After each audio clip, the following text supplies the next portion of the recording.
Il y a une autre posture d'Ardha Chandrasana, les jambes écartées et on appuie sur une jambe qui est beaucoup plus difficile. En écartant les jambes, donc on va inspirer, lever les bras et puis se pencher sur un côté, placer les doigts ou la main au sol et soulever l'autre jambe de manière à ce qu'elle soit parallèle avec le sol et perpendiculaire à l'autre jambe. Soit le bras restera le long du flanc, soit il s'élèvera en l'air. La tête peut rester dans l'axe, mais généralement on la tourne pour regarder au plafond ou le pouce de la main en élévation.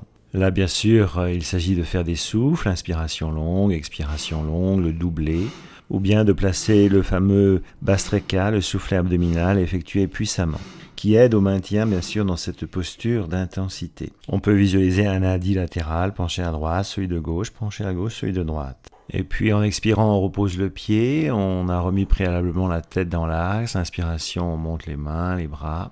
Évidemment, ensuite on expire, les mains jointes, avant de refaire l'autre côté. On pourra savourer un peu plus longtemps. On inspire pour faire l'autre côté, on monte les mains, les bras, on va se pencher cette fois-ci à gauche, on place les doigts de la main gauche au sol et on soulève la jambe droite, les jambes perpendiculaires, le bras sur le flanc. Soit la tête qui se tourne, soit la tête qui reste dans l'axe. Là, on fixe un point devant soi. Et si on ne visualise pas un nadi latéral, on peut être dans le chakra du ventre ou le chakra du cœur qui sont concernés par cette posture. Le mantra du cœur est celui de la lune aussi, Yam. Yam tout le temps ou Hom Yam. Inspire, expire. Et du côté droit aussi, par exemple, Ram Yam ou Ram Ksham. Il est possible pour les adaptations, pour débuter, d'avoir des coussins, des briques au sol, des cubes en mousse sous la main, pour allonger un des flancs, donc bien parallèle au sol, et ouvrir plus facilement l'autre flanc.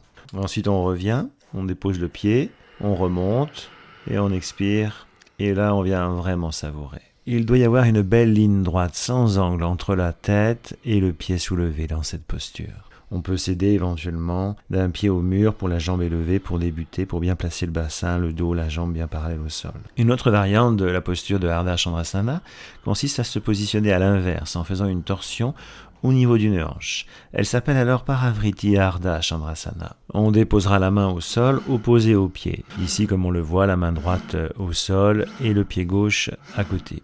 Et puis ensuite, on placera le bras gauche en élévation.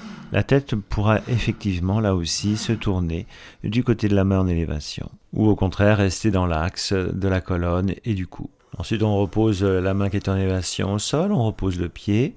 On inspire, on remonte avec le geste d'Anjali Mudra et puis on expire en pivotant. Et on pourra effectuer donc l'autre côté. Inspiration, expiration, on pivote, on va réinspirer et puis ensuite on va se pencher, descendre, poser la main donc opposée au pied, la main gauche, le pied droit devant. Et inspiration, on lève le bras, la jambe bien sûr derrière est étirée, tête restant dans l'axe ou tête étirée vers le haut, le regard à ce moment-là en direction du pouce ou d'un point au plafond.